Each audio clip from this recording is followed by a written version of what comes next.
नमस्कार दोस्तों। यूपीपीसीएस का फॉर्म आ चुका है जो कि 3 मार्च को आया है। जैसे कि आप देख रहे होंगे कि 3 मार्च को इसकी डेट है।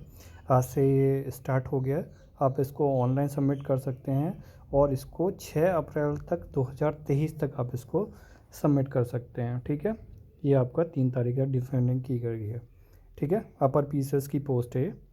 तो अब इसमें देखते हैं सबसे पहले हम कितनी फ़ीस जमा करनी है जो आपके आर्थिक रूप से पिछड़ा वर्ग है। ठीक है, एससी वगैरह के लिए 125 है और अनारक्षित जो जनरल कैटेगरी है उनके लिए 125 रुपये है। और क्या कहते हैं, आपके अनुसूचित जाति के लिए 65 है और दिव्यांगजन के लिए 25 रुपये फ़ीस है और पूर्व सैनिक के लिए 65 रुपये दी गई है। ये चीज़ है। ठीक है, 6 तारीख तक आप इसको भर सकते हैं। ठीक है, ये ऑनलाइन फॉर्म आपको भरना होगा सारा का सारा। ठीक है, ऑनलाइन फ़ीस आपको जमा करनी होगी। तो इसमें ऐसा कुछ दिया नहीं गया, फॉर्म सबमिट का बताया गया है पूरा। आगे चलते हैं, कौन कौन से पद हैं इसमें मैं बता देता हूँ। डिप्टी कलेक्टर जैसे आपको पता ही होगा, पुलिस उपाध्यक्ष है, खंड विकास अधिकारी है, सहायक संभागीय परिवहन अधिकारी है, असिस्टेंट कमिश्नर है वाणिज्य का, और जिला कमांडेंट होमगार्ड अधिकारी, लेखा अधिकारी, कोषागार, गन्ना निरीक्षक, सहायक चीनी आयुक्त और कृषि विकास। तो इस तरह की मेन पोस्ट है। मेन तो आपके लिए उप निरीक्षक और डिप्टी कलेक्टर होती है और खंड विकास अधिकारी भी अच्छी पोस्ट है। तो इसमें ये बातें बताई गई हैं। आरक्षण की बात की है। आरक्षण क्या है, एससी वगैरह के लिए 5 साल का आरक्षण दिया गया, ओबीसी के लिए 3 वर्ष है और जनरल के लिए तो आपको पता ही है 40 साल उम्र होती है। ठीक है, ये सारी चीज़ यहाँ पे बताई गई हैं। कुछ पोस्टों के लिए इन्होंने अलग से डिग्री बोली गई है, जैसे कि उप निर्बंधक के लिए विधि स्नातक बोला गया, सहायक सरमायुक्त के लिए इकोनॉमिक्स वाणिज्य वगैरह में डिग्री मांगी गई है। ठीक है, और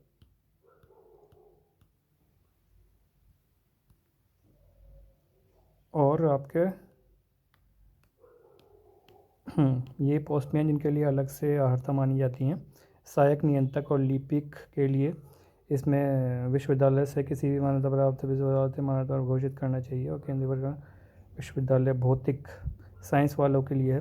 विधि अधिकारी इसमें आपका विधि में मांगा गया है और प्रावधिक इसमें भौतिक में आपका मांगा गया है। तो ये जो पोस्टें होती हैं ये आपके जिनकी स्पेसिफाइज क्वालिफ़िकेशन होती है उसके लिए होती है। उसी तरह से प्रावधिक सहायक भू भौतिकी में मांगा गया है और कर निर्धारण अधिकारी 55% से अधिक अंक आपके कॉमर्स में होना चाहिए और साथ में स्नातक होना चाहिए। तो आप इसको इन पोस्टों के लिए भी अप्लाई कर सकते हैं। अब हम बात करते हैं कि जो मोस्टली लोग जो पुलिस के लिए इंटरेस्टेड होते हैं उनके लिए मैं बता देना चाहता हूँ। तो उनका क्या है, पुलिस अभ्यर्थी के लिए क्या है, 165 हाइट होनी चाहिए। ठीक है, और 84 सीना होना चाहिए और 5 सेंटीमीटर का आपका फुलाव आना चाहिए। अनुसूचित जाति के लिए जो होता है एससी के लिए और जनजाति एसटी के लिए 160 हाइट मांगी गई है, 79 सीना होना चाहिए और 84 फुला के होना चाहिए। ठीक है, महिलाओं के लिए आपके 152 मांगी गई है, C9 में नहीं मांगते हैं, और अनुसूचित जाति में महिलाओं का 147 मांगा गया है। ये चीज़ होती है। ठीक है, इसी तरह से जिला कमांडेंट होता है होमगार्ड का, उसके लिए भी हाइट आपकी 165 मांगी गई है और 84 से 89 आपका चेस्ट मांगे गए। महिलाओं के लिए 150 है, लेकिन जिला होमगार्ड्स में सीना फुलाव भी माना गया है महिलाओं के लिए 79 से 84%। और पुरुष कुमाऊँ और गढ़वाल मंडल के उनके लिए 160 हाइट मांगी गई है और 84 सीने से 89 फुलाव तक मांगा गया है। कारागार अधिकारी के लिए भी आपके 163 हाइट मांगते हैं। ठीक है, आपका ही निरीक्षक के लिए भी 167 ज़्यादा हाइट मांगते हैं, 81 पॉइंट सीना है और फुलाने के बाद आपका 86 समथिंग हो जाएगा। और महिलाओं के लिए 147 और 3 महिला जो कुमाऊँ वगैरह उनके लिए 152 के आसपास हाइट मांगी गई है। तो ये आपका पुलिस के लिए होती है। उपकारापाल पद के लिए भी 168 बहुत ज़्यादा हाइट मांगी गई है और महिलाओं के लिए 152, 81.3 सीना, 5 सेंटीमीटर का फुलाव माना गया है। और महिलाओं के लिए वजन बोला गया है इसमें 45 से 58। ठीक है, तो ये तो थी पुलिस से संबंधित पूरी की पूरी जानकारी। मेन जो है बात, आयु का मैं आपको बता चुका हूँ। 40 साल तक आयु है, जनरल भर सकते हैं, 3 साल ओबीसी को और 5 साल आपका एससी कैटेगरी वालों को छूट दी जाती है। ठीक है, ये सारी चीज़ होती हैं। जिसमें प्रमाण लिखित परीक्षा साक्षात्कार संबंध में कतिपय सुने प्रमाण, ठीक है, ये हम बाद में बात करेंगे। जो साक्षात्कार के डॉक्यूमेंटेशन होगा उसके बारे में बात बता रहे हैं। अभी सबसे बड़ी बात है हमारा जो सब्जेक्ट हटा है तो उसकी जगह क्या है, तो उसके बारे में थोड़ा सा देख लेते हैं। नोटिफिकेशन में दिया है या नहीं दिया है। ये आपका ऑनलाइन सबमिशन का तरीका बताया गया है, तो ये सब आप अपने आप देख लीजिए। डॉक्यूमेंटेशन के बारे में थोड़ा सा बताया गया है, ये सब आप अपने आप देख लीजिएगा। ठीक है, ये सारे डॉक्यूमेंटेशन है। ये मैं आपको ओरिजिनल डॉक्यूमेंट वो फॉर्म का ही पूरा पीडीएफ दिखा रहा हूँ। ठीक है, तो हाँ, ये हम बात करते हैं इसका।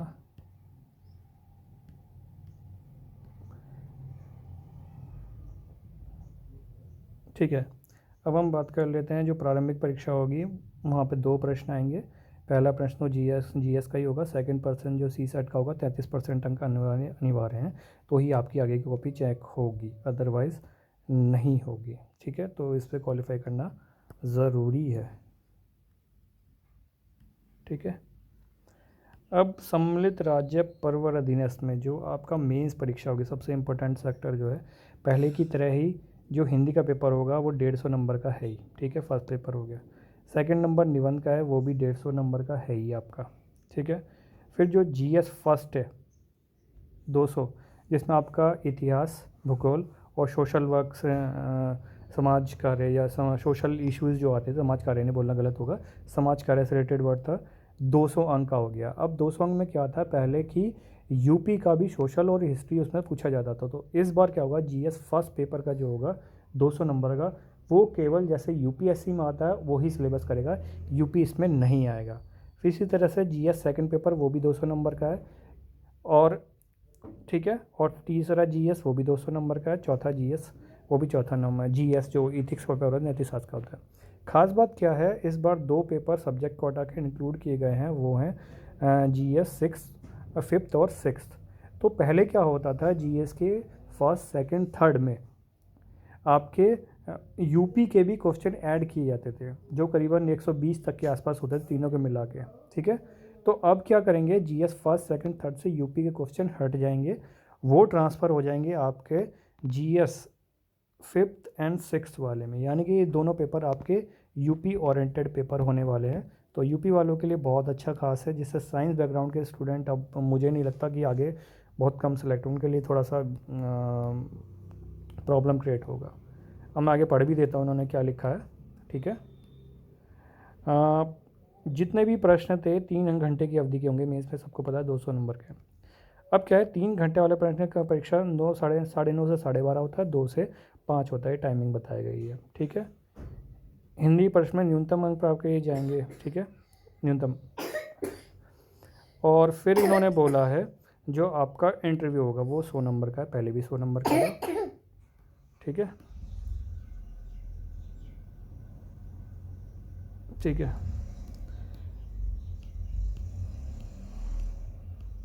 यानी कि मैं आपको अलग से बता देता हूँ। पहले क्या होता था, 4 जीएस के पेपर थे और 2 सब्जेक्ट के पेपर होते थे, और आपका एक हिंदी का और एक आपका निबंध का पेपर होता था। ठीक है, तो अब इन्होंने क्या किया, जो ऑप्शनल पेपर होते थे सब्जेक्ट के, उनको हटा के यूपी के 2 पेपर इंक्लूड कर रहे हैं। ठीक है, और जीएस जो पहले दूसरा तीसरे में जो यूपी का पोर्शन आता था, तो वहाँ से यूपी का पोर्शन हट जाएगा और जीएस 5th और 6th में पहुँच जाएगा। क्लियर है?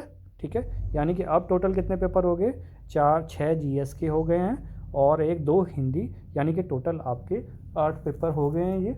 ठीक है, निबंध और उसको मिला के टोटल 8 पेपर, 6 जीएस और 2 वो 8 पेपर और 1 इंटरव्यू, 9 हो गया टोटल का टोटल। ठीक है, तो अब हम बात कर लेते हैं कि जो आपका पीटी है, प्रारंभिक परीक्षा का सिलेबस आपको पता ही है, फिर भी मैं आपको बता देता हूँ। अंतर्राष्ट्रीय मैथ की घटनाएं, इतिहास, भूगोल, पर्यावरण, साइंस टेक, जैव विविधता, अंतर्राष्ट्रीय संबंध, अंतर्राष्ट्रीय आंदोलन, वर्ल्ड हिस्ट्री, तो इस तरह की चीज़ें यहाँ पे बोली गई हैं, तो ये आपको पता ही होगा। राजनीति, आर्थिक, सामाजिक, सामान्य विज्ञान, ये सारा दिया गया है। और सी सेट भी अच्छे से कॉम्प्रिहेंसन होता है, सामान्य बौद्धिक क्षमता होती है, गणित हाई स्कूल, अंग्रेजी स्कूल, हिंदी, तो अंक गणित संबंधित, तो ये सारा आपका जो दिया रहता है ये रहता है, ठीक है। और ये आपका दिया गया है। बाकी किसी पेपर में कोई चेंजेस नहीं हुआ है। हिंदी का जो सिलेबस था, हिंदी का जो मेंस का सिलेबस था वो बहुत ही कम है, अच्छा है, जिससे अच्छे स्कोर हो सकता है। दिए गए गद्यांश के प्रश्न करने थे, संप्रेषण होता था, सरकारी पत्र और शब्द ज्ञान, उपसर्ग प्रत्यय, वर्तनी शुद्धि और लोकाभिध मुहावरे, इस तरह से बात होती थी। और निबंध के पेपर तो आपको पता है कि 3 निबंध लिखने होते हैं और 3 के खंड, फर्स्ट सेकंड थर्ड, तीनों के निबंध लिखने होते हैं। 700 वर्ड इसमें लिमिट दिया गया है और प्रत्येक 50-50 अंक का होता है, ठीक है। जैसे कि यहाँ पर 3 खंड दिए गए हैं, आप इन्हीं खंड को तैयारी करके 150 का वर्ड का होगा, 150 नंबर का होगा हिंदी और आपका निबंध का। बाकी जो 6 जीएस के हैं वो 200-200 नंबर के होंगे, यानी कि 1200 और 300, 1500 और 100 नंबर का आपका इंटरव्यू, यानी कि टोटल 1600 नंबर जैसे पहले होता था वही है आपका। तो साहित्य, सामाजिक, ये सारी की सारी चीज़ें दी गई हैं। अब इसने कुछ इंडिकेशन किया है, कुछ बताया है।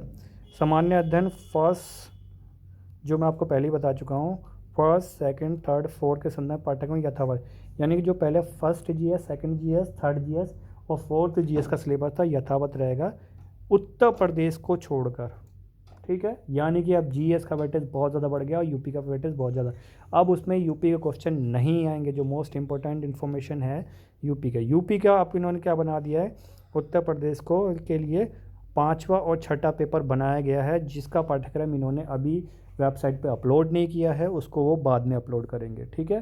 तो आप इसका फॉर्म भर लीजिएगा। 172 के आसपास पोस्ट आई हैं इसमें, ठीक है। और जो आपका, मुझे जो लगता है कि एंडिंग में आते हुए 400 से ये 500 हो जाएंगी, ठीक है। क्योंकि यूपी का क्या होता है, जब तक पीडी का रिज़ल्ट नहीं आता तब तक ये पोस्टें बढ़ती रहती हैं, जिन जिन का अधियाचन आता रहेगा। तो अभी इसका ये आता है।